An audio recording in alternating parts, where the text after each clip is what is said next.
Hello, എല്ലാവർക്കും നമസ്കാരം. എല്ലാവരും സുഖമായിരിക്കണമെന്ന് വിചാരിക്കുന്നു. ഇന്നത്തെ റെസിപ്പി ഒരു വെജിറ്റേറിയൻ വേർഷൻ ആയിട്ടുള്ള ഇറാനിപ്പോളയാണ് കേട്ടോ.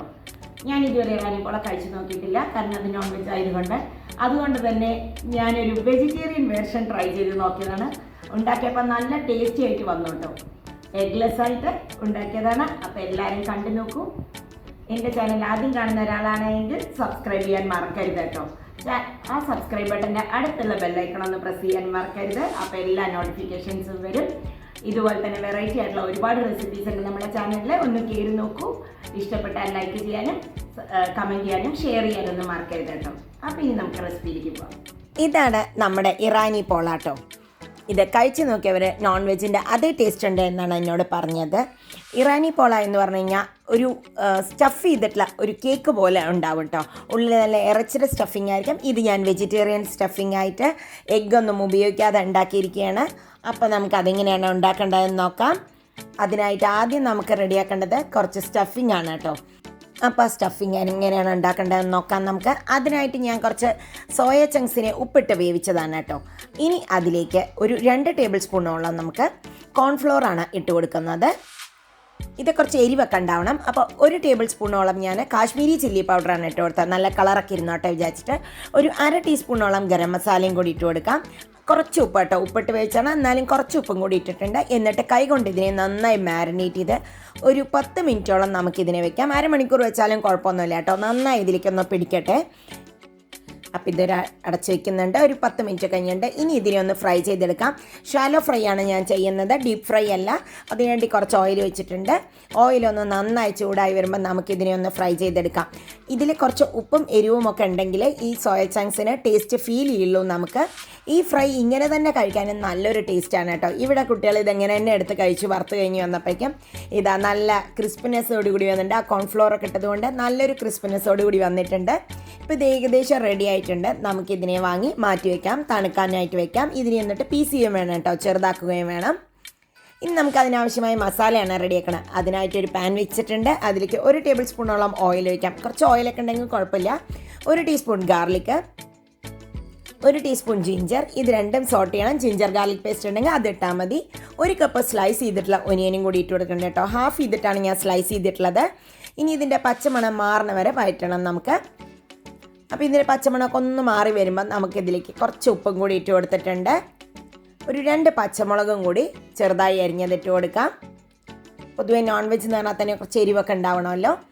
ഇനി അതിലേക്ക് ഒരു 1/2 കപ്പ് ഗ്രീൻ ക്യാപ്സിക്കം കൂടിയിട്ട് ജസ്റ്റ് ഒന്ന് സോട്ട് ചെയ്താൽ മതി. ഗ്രീൻ ക്യാപ്സിക്കത്തിൻ്റെ ടേസ്റ്റ് ഒന്നും മാറാൻ പാടില്ല. ഇപ്പോൾ ഏകദേശം രണ്ടും കൂടി മിക്സായി റെഡി ആയിട്ടുണ്ട് കേട്ടോ. ഇനി നമുക്ക് ആവശ്യത്തിനുള്ള മസാലകളാണ് ചേർത്തി കൊടുക്കുന്നത്. ഒരു പിഞ്ച് മഞ്ഞൾപ്പൊടി ഇട്ട് കൊടുക്കാം. ഒരു 1/2 ടീസ്പൂൺ മുളക് പൊടി, 1/2 ടീസ്പൂൺ കാശ്മീരി ചില്ലി പൗഡർ, ഒരു 1/2 ടീസ്പൂൺ കുരുമുളക് പൊടി, 1/2 ടീസ്പൂൺ മല്ലിപ്പൊടി, ഒരു 1/2 ടീസ്പൂൺ ഗരം മസാല. ഇതിനെ നന്നായി ഒന്ന് മിക്സ് ചെയ്തെടുക്കാം. ഓയിൽ കുറവാണ് തോന്നുകയാണെങ്കിൽ കുറച്ച് ഓയിലും കൂടി ഒഴിച്ച് കൊടുക്കാം കേട്ടോ. അതിനൊന്നും മടിക്കേണ്ട ആവശ്യമില്ല. ഞാൻ കുറച്ച് ഓയിൽ ഉണ്ടാക്കണോ എന്ന് മാത്രം. ഇനി ഇതിലേക്ക് ആ വറുത്ത് വെച്ചിട്ടുള്ള സോയ ചങ്ക്സും കൂടി ഇട്ട് കൊടുക്കാം. ഞാനിതൊന്ന് തണുക്കുമ്പോൾ കൈ കൊണ്ട് നന്നായിട്ട് ചെറുതാക്കി മുറിക്കുന്നുണ്ട് കേട്ടോ. ഇതിപ്പോൾ നന്നായി ആ മസാലയ്ക്ക് അതിലേക്കൊന്ന് പിടിക്കട്ടെ. ഇതിങ്ങനെ വേണമെങ്കിൽ കഴിക്കാനും നല്ല ടേസ്റ്റ് ആയിട്ടുണ്ട്. ഒരു 2 മിനിറ്റ് ഇതിങ്ങനെ ഒന്ന് ഫ്രൈ ചെയ്തെടുക്കാം നമുക്ക്. പിന്നെ ഓഫ് ചെയ്യാൻ പോകണം. ഓഫ് ചെയ്യുന്നതിന് മുമ്പായിട്ട് കുറച്ച് നിറയെ നമ്മൾ മല്ലിയിലയും കൂടി ഇട്ട് കൊടുക്കാം. അപ്പോൾ നല്ല മസാല സൂപ്പറായി റെഡി ആയിട്ടുണ്ട്. ഇത് തണുക്കാം, നൈറ്റ് വെക്കാം നമുക്ക്. ആ ടൈം കൊണ്ട് നമുക്ക് ഇതിന് പാകത്തുള്ള ബാറ്ററും കൂടി റെഡിയാക്കിയിട്ട് വരാം. ബാറ്റർ ഉണ്ടാക്കാനായിട്ട് ഒരു ബ്ലെൻഡർ എടുക്കുക. ബ്ലെൻഡറിലേക്ക് മൈദ കൊണ്ടാണ് ഉണ്ടാക്കുന്നത്. നമ്മൾ 1 കപ്പ് മൈദയാണ് കേട്ടോ ഇട്ട് കൊടുക്കുന്നത്. 1 കപ്പ് പാലും കൂടി ഒഴിക്കണം. 1.5 കപ്പ് പാലോളം ഞാനിതിൽ ഉപയോഗിച്ചിട്ടുണ്ട്. ഇപ്പോൾ 1 കപ്പാണ് ആദ്യം ഒഴിക്കുന്നത്. ഒരു 3/4 കപ്പ് സൺഫ്ലവർ ഓയിലും കൂടി ഒഴിച്ച് കൊടുക്കാം നമുക്ക്. ഒരു 1/2 ടീസ്പൂണോളം കുരുമുളക് പൊടിയും, ആവശ്യത്തിന് ഉപ്പ്, ഒരു നുള്ള് മഞ്ഞൾപ്പൊടിയും കൂടി ഇട്ട് കൊടുത്തിട്ട് നമുക്കിതിനെ നന്നായി ഒന്ന് ബ്ലെൻഡ് ചെയ്തിട്ട് വരാം. ഒട്ടും കട്ട പാടില്ല. ഇപ്പോൾ കണ്ടോ, അതിന് വെള്ളം കുറവായിരുന്നു. അതുകൊണ്ട് തന്നെ ഞാനൊരു 1/2 കപ്പ് പാലും കൂടി ഒഴിക്കാൻ പോകുന്നുണ്ട് കേട്ടോ. കുറച്ച് ഒരു 1/4 കപ്പ് വെള്ളവും കൂടി ഒഴിച്ചിട്ടുണ്ട്. ഇത് തിക്കായിരിക്കാൻ പാടില്ല. കുറച്ച് കേക്കിൻ്റെ കൺസിസ്റ്റൻസിയേക്കാൾ കുറച്ചും കൂടി വെള്ളം ഉണ്ടാവണം നമ്മുടെ ഇതിന്. അപ്പം ഞാനതിനെ ഒരു പാത്രത്തിലേക്ക് മാറ്റിയിട്ടുണ്ട്. ഈ ബാറ്റർ ഇങ്ങനെ കഴിക്കാൻ നല്ലൊരു കുരുമുളകിൻ്റെയൊക്കെ ടേസ്റ്റ് ആയിട്ട് നന്നായിട്ടുണ്ടായിരുന്നു. ഇനി നമുക്കിതിലേക്ക് കുറച്ച് സാധനങ്ങളൊക്കെ ഇടാനുണ്ട് കേട്ടോ. എഗ്ഗ് ഉപയോഗിക്കാത്തത് കൊണ്ട് തന്നെ നമ്മളൊരു 1/2 ടീസ്പൂണോളം ബേക്കിംഗ് സോഡയും ഒരു 1/4 ടീസ്പൂണോളം ബേക്കിംഗ് പൗഡറും കൂടി ഇട്ട് കൊടുക്കാം. ഇതിനെ നന്നായി ഒന്ന് മിക്സ് ചെയ്തെടുക്കാം. വെള്ളം പോരാ എന്ന് തോന്നുകയാണെങ്കിൽ നിങ്ങൾക്ക് കുറച്ചും കൂടി വെള്ളം ആഡ് ചെയ്യാം കേട്ടോ. ഒരുപാട് വെള്ളം പോലെ ആവാനും പാടില്ല. ഇത് ഒട്ടും ലംസ് ഇല്ലാതെ റെഡിയായി വന്നിട്ടുണ്ട്. ഇതാണ് നമ്മുടെ കൺസിസ്റ്റൻസി. ഇനി നമുക്ക് കുക്ക് ചെയ്തെടുക്കാം. പോള റെഡിയാക്കാം. പോള റെഡിയാക്കുന്ന ഒരു ഡബിൾ ബോയിലിംഗ് പോലെയാണ് കേട്ടോ. അപ്പോൾ അതിനായിട്ട് ഒരു നോൺ സ്റ്റിക്ക് പാൻ ആദ്യം വെക്കുക. പിന്നെ അതിൻ്റെ മുകളിൽ ഒരു സോസ് പാനോ നോൺ സ്റ്റിക്കിൻ്റെ ഒരു സോസ് പാൻ എന്തെങ്കിലും വെക്കുന്നതാണ് നല്ലത്. എൻ്റെ കയ്യിൽ സോസ് പാനില്ല, അതുകൊണ്ട് തന്നെ ഞാനൊരു ബേക്കിംഗ് ട്രേ ആണ് ഉപയോഗിക്കുന്നത് കേട്ടോ. അതിൽ നന്നായി ഓയിൽ ഇങ്ങനെ സ്പ്രെഡ് ചെയ്ത് കൊടുക്കുക. ഇനി പകുതി ബാറ്റർ അതിൽ ഒഴിച്ച് കൊടുക്കുക കേട്ടോ. ഒരുപാട് ഫുൾ ബാറ്റർ അതിൽ ഒഴിക്കരുത്, ഒരു പകുതിയിൽ താഴെ ബാറ്റർ ഒഴിച്ച് കൊടുത്താൽ മതി. അതൊരു 5 മിനിറ്റ് നമുക്കിതിനെ ഒന്ന് അടച്ച് വെച്ച് കുക്ക് ചെയ്യണം. ലോ ഫ്ലെയിമിൽ വേണം കേട്ടോ കുക്ക് ചെയ്യാനായിട്ട്. ഇത് ഒരു 5 മിനിറ്റ് കഴിഞ്ഞിട്ടുണ്ട്.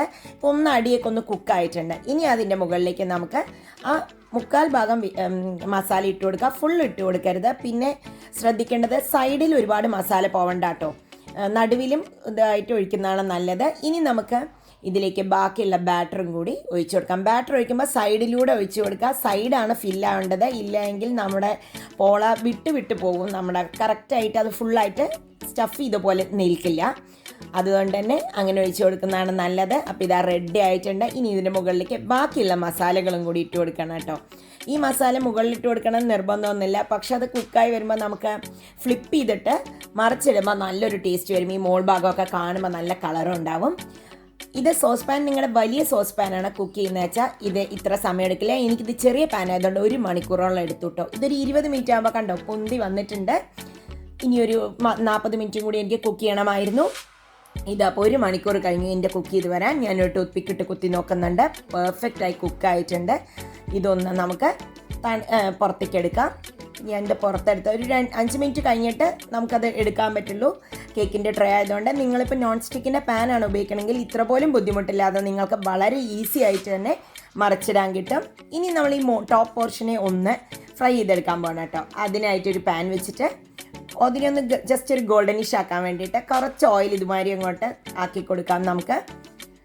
ഇനി അതിനെ ഒന്ന് കമത്തി അങ്ങോട്ട് ഇട്ട് കൊടുക്കാം. അപ്പോൾ ആ ടോപ്പ് പോർഷനും കൂടി നല്ല ഗോൾഡൻ കളറിലാവും. ഒരു 2 മിനിറ്റ് ഇങ്ങനെ ഒന്ന് കുക്ക് ചെയ്യാം നമുക്ക്. ഇത് ഞാൻ കുക്ക് ചെയ്യുന്ന ഒരു മീഡിയം ഫ്ലെയിമിലായിരുന്നു. ഇനി നമുക്കിതായിട്ടുണ്ടാകും നോക്കാം. എന്നിട്ട് മറിച്ചിടാം. ഇതാ മറിച്ചിടാം. കണ്ടോ സൂപ്പറായിട്ട് അത് കാണുമ്പോൾ തന്നെ കഴിക്കാൻ തോന്നും. ഇത് കഴിച്ചൊരു നോൺ വെജ് കഴിക്കുന്ന ഒരാൾ കഴിച്ചിട്ട് സൂപ്പറായിട്ടുണ്ടെന്ന് എന്നോട് പറയുകയും ചെയ്തു കേട്ടോ. ഇതൊന്ന് തണുക്കണം. തണുത്തതിന് ശേഷം മാത്രമേ കട്ട് ചെയ്യാൻ പറ്റുള്ളൂ. നമ്മൾ കേക്കൊക്കെ ഒന്ന് തണുത്തതിന് ശേഷമല്ലേ കട്ട് ചെയ്യുന്നത്. അപ്പോഴേ അതിൻ്റെ കൺസിസ്റ്റൻസിയൊക്കെ നമുക്ക് പെർഫെക്റ്റ് ആയിട്ട് അറിയാൻ പറ്റുള്ളൂ കേട്ടോ. ഇതിന് നല്ലൊരു ഫ്ലേവറൊക്കെ വരുന്നുണ്ടായിരുന്നു ആ സോയ ചങ്ക്സിൽ ഉള്ള മസാലയുടെയൊക്കെ ആയിട്ട്. ഇതൊന്ന് ജസ്റ്റ് ഒന്ന് തണുക്കാനായിട്ട് വെക്കാം. വെജിറ്റേറിയൻ വേർഷൻ എഗ്ലെസ് ആയിട്ടുള്ള വെജിറ്റേറിയൻ പോള അങ്ങനെ റെഡിയായി വന്നിട്ടുണ്ട്. ഇത് നിങ്ങൾക്ക് നോമ്പ് തുറക്കൊക്കെ ഉണ്ടാക്കാം. ഇത് നമുക്ക് അന്ന് കട്ട് ചെയ്ത് നോക്കാം കേട്ടോ. ഈവനിങ് ചായക്കൊക്കെ ഉണ്ടാക്കാം. രാവിലെ ഉണ്ടാക്കി വെച്ചാൽ നിങ്ങൾക്ക് ഈവനിങ് ചായക്കൊക്കെ ഇതെടുക്കാം നന്നായിട്ട്. അപ്പോൾ ഇതാ ഞാൻ ഇതിനെ ഒന്ന് കട്ട് ചെയ്ത് ഇങ്ങനെ നോക്കുന്നുണ്ട്. എല്ലാം പെർഫെക്റ്റായി കുക്ക് ചെയ്ത പോലെയാണ് കാണുമ്പോൾ തോന്നുന്നത് കേട്ടോ. ഇതാ പെർഫെക്റ്റ്ലി കുക്ക്ഡ് കണ്ടോ. നടുവിൽ സ്റ്റഫിങ് മുകളിലും താഴത്തുള്ള ലെയറൊക്കെ നന്നായി കുക്കായിട്ടുണ്ട്. അപ്പോൾ എല്ലാവരും എഗ്ലെസ് പോള ഒന്ന് ട്രൈ ചെയ്ത് നോക്കി അഭിപ്രായങ്ങൾ അറിയിക്കാൻ മറക്കരുത് കേട്ടോ. എല്ലാവർക്കും ഇന്നത്തെ റെസിപ്പിയും ഇഷ്ടപ്പെട്ടു എന്ന് ഞാൻ വിചാരിക്കുന്നു. ഇഷ്ടപ്പെട്ടാൽ അറിയിക്കാൻ മറക്കരുത്. ലൈക്ക് ചെയ്യാനും സബ്സ്ക്രൈബ് ചെയ്യാനും ഷെയർ ചെയ്യാനും മറക്കരുത്. വീണ്ടും അടുത്ത വീഡിയോയിൽ കാണാം. ബൈ. Thank you.